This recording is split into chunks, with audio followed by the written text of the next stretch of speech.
For this project, I was assigned the lead and copper battery. This is the setup for my battery. As you can see, the lead is on the right side, while the copper is on the left side. Each of these sides are known as half cells. Each half cell has an important job in making this battery perform to the best of its ability. The battery is also known as a galvanic cell or voltaic cell, as it generates electricity through the use of a spontaneous reaction.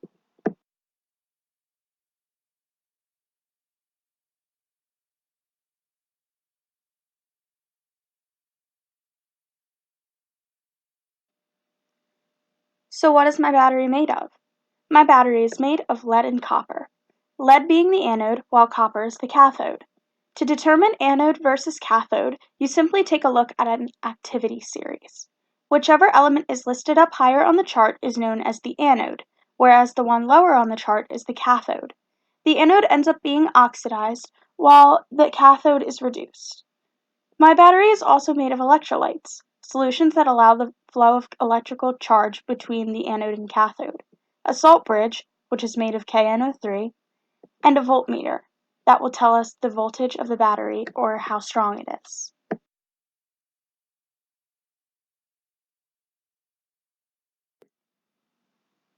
Alright, so we have our battery, and yeah, it makes power, but how?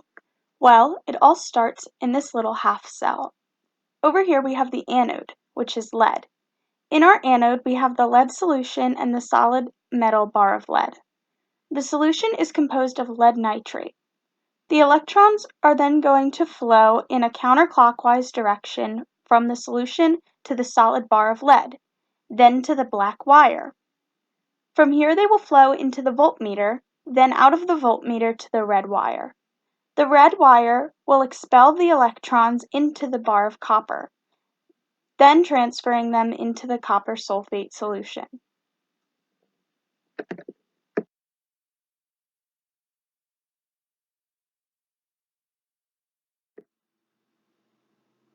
So what does the salt bridge do?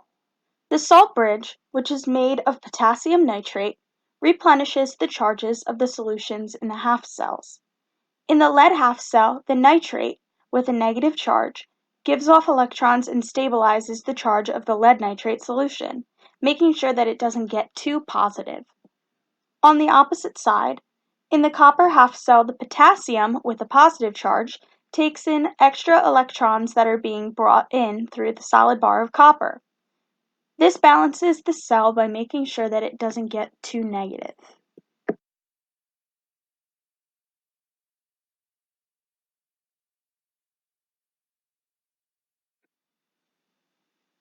So in order to calculate our galvanic cell calculations, we're going to have to start with the shorthand notation.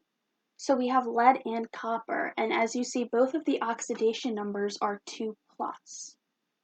So if we go over to the right side, we have our anode, which is lead. Lead's going to go through the process of oxidation, and lead is also our reducing agent in this equation. So as you can see, here's the half equation for oxidation. And then on the left side, we have our cathode, which is copper. And copper is going to go through the process of reduction. And copper is also our oxidation agent. Here's the half equation for reduction. And then once you combine both of these half equations, you're going to get your net equation. And in order to get your net equation, like I said, you just combine the two, and you're going to cancel out the spectator ion, which are the 2 electrons. And then you're going to end up with copper 2+ plus lead yields lead 2+ plus copper.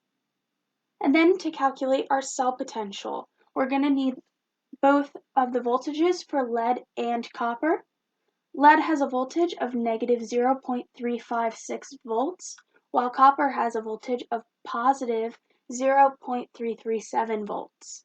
Then you're just going to add them together, and you're going to have to flip the sign of lead's voltage because it is negative and because it is the anode. So once you add them together, you're going to get 0.693 volts, and this does differ from the experimental voltage, which was 0.43 volts.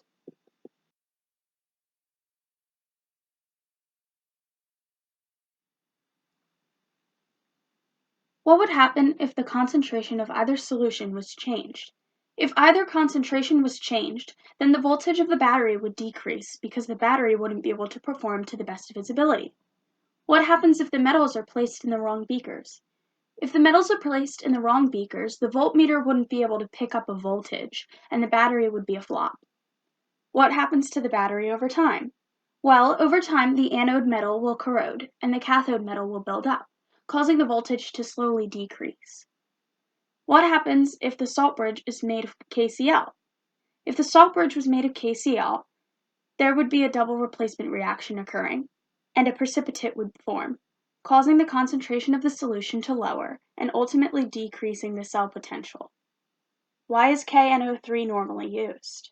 KNO3 is normally used because it prohibits the creation of a precipitate in either of the half cells.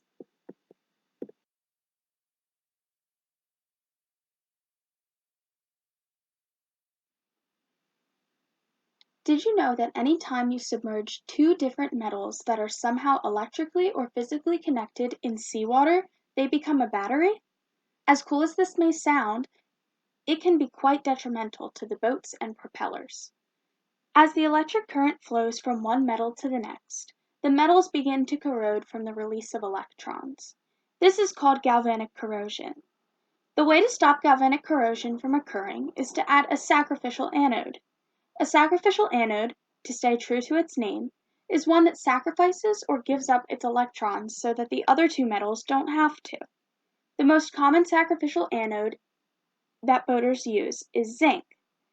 The basic concept of more surface area of metal, more zinc you will need, is put in effect for boaters. These sacrificial anodes will need to be replaced when about half of the zinc has been corroded. Sacrificial anodes cannot be mounted just anywhere on the boat. They must be in direct contact with the metals that need protection. This will ensure good electrical contact and keep all boaters alike happy.